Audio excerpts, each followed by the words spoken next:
Baie mense het die idee dat maatskaplike werkers net met kinders werk, dat hulle net kinders wegvat. Maar vandag is ek hier om vir julle 'n ander storie te vertel. Maatskaplike werkers doen soveel meer. My persoonlike storie is 'n storie van rou, 'n storie van trauma en 'n storie van seer. Ek het verlede jaar 'n trauma deurgegaan waar my pa vermoor is.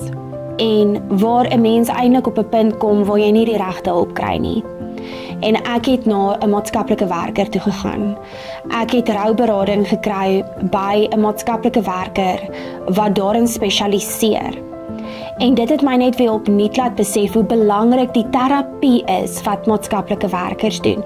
Die manier hoe hulle die terapie aanpak, die praktiese maniere hoe terapie gedoen word. Die manier hoe hulle jou laat besef, dit is oukei om nie oukei te wees nie. En die manier hoe hulle jou aanpas om deur jou terapie weer terug te kan kom. Ek dink vandag was dit vir my so belangrik dat mense besef maatskaplike werk is soveel meer as net die mense wat die kinders wegvat. Maatskaplike werk is 'n spesialisomgewing wat uit verskeie areas uit bestaan.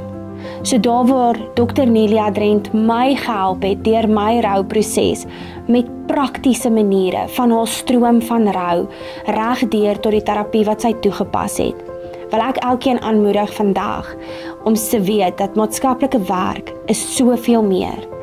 So maak seker jy's ingelig en gaan kyk of daar nie 'n maatskaplike werker in jou area is wat jou deur jou probleme kan help nie.